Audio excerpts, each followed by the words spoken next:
करते वक्त वो जो लोग थे, रेंजर्स वाले थे या एसएसजी कमांडोज थे, उन्होंने वो सीसीटीवी फुटेजेस उठा के ले गए और इस्लामाबाद हाई कोर्ट ने ये कहा था कि हम इनके खिलाफ कंटेम्प्ट करेंगे और ये माल मुकदमा बनेगा और इनको वापस किया जाए, और आज तक उन्होंने वापस नहीं किया।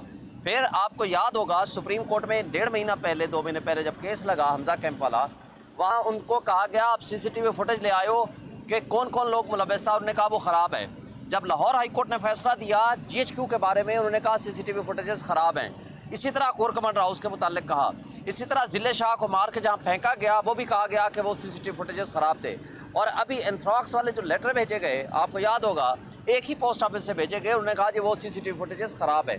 तो मुझे ये बताएं, सिर्फ सीसीटीवी फुटेजेस ठीक चलते हैं बेडरूम्स के अंदर, तो लिहाजा 9 मई का जो ड्रामा रचाया गया उसको भी आज खान साहब ने खुद भी कहा कि देखें, जो इलेक्शन में जाना चाहता है, 14 मई को इलेक्शन अनाउंस किया होता सुप्रीम कोर्ट ऑफ पाकिस्तान ने, और कंटेम्प्ट भी चल रही थी, लेकिन उसको अवॉइड करने के लिए पीडीएम ने और एस्टैब्लिशमेंट ने ये ड्रामा रचाया, और जिसके नतीजे में हमारे 16 से ज़ायद लोग शहीद किए गए। और उसके बावजूद जो कुछ उस दिन हुआ, हमने एक मुतालबा किया, आप जुडिशल कमीशन बना लें। राइट फ्रॉम द बिगिनिंग उस दिन से लेकर आज तक जुडिशल कमीशन नहीं बन सका। एक साल से पूरा होने लगा। गौर साहब, एक तरफ खान साहब अमरीकी मुदाखलत का अमरीकियों के ऊपर इल्ज़ाम लगाते हैं, दूसरी तरफ आप उनसे मुलाकातें करते हैं, खान साहब उसे खुशाइन भी कहते हैं, शिकायत भी लगाई जाती है। इस हवाले से क्या कहेंगे आप? देखो, जहाँ तक इंटरफेरेंस का ताल्लुक है वो गवर्नमेंट के सतह पे हुआ था, बात उठाई गई थी, पर इसका मकसद हरगिज़ ये नहीं था कि आप अमेरिका जैसे मुल्क के साथ अपने ताल्लुकात ख़त्म करें, या ये कि अगर उनका सफ़ीर यहाँ मौजूद है और वो सफ़ीर अपने जो रूटीन के मामलात ताल्लुकात होते हैं उनको कंटिन्यू न रखे और वो लीडर ऑफ द अपोजिशन पे कॉल ऑन न करे। उन्होंने लीडर ऑफ द अपोजिशन पे कॉल ऑन किया था, क्योंकि वो लीडर ऑफ द अपोजिशन हमारी पार्टी का है, उमर अयूब साहब है, इसलिए मैंने और असद कैसर साहब ने भी उसमें शिरकत की थी, और हमारी शिरकत है, और इसलिए बेहतर है। It is nothing to do with the cipher.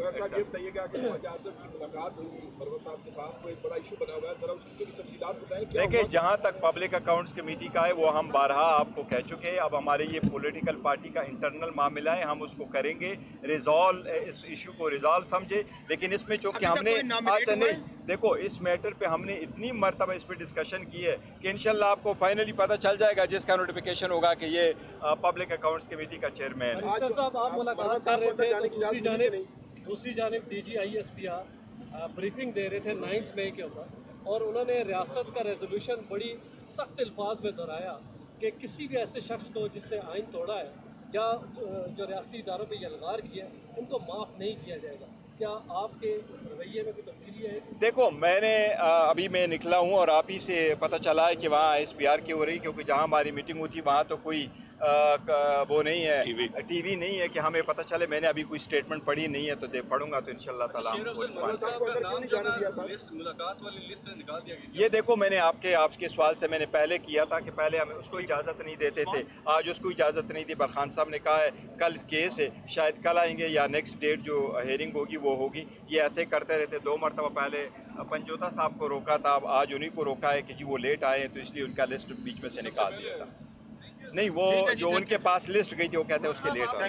आपने पीटीआई के तंजीमी ढांचे में तब्दीलियां की, खालिद खुर्शीद साहब को ISF और IYF का प्रेसिडेंट लगा दिया, वो बहुत एक्टिव मेंबर है, तो अब क्या हम पंजाब में भी मोबिलाइजेशन देख सकते हैं? देखो, पंजाब में भी तंजीमें हम अब बनाएंगे स्लोली ग्रेजुअली। हमने अभी पहले तंजीमें बनानी है, उसमें ग्राउंड लेवल पर वर्क शुरू हो रहा है, और जो ब्लॉक कोर्ट तक है तंजीम, उसकी जो सुपरविज़न है वो शुएब शाहीन साहब के साथ है। वो हम इंशाल्लाह जो तंजीमें हमारी उनके साथ मिल कर के तंजीमें बनवाएंगे, उनको ओवरसी करेंगे शुएब शाहीन साहब, और फिर रिकमेंडेशन देंगे।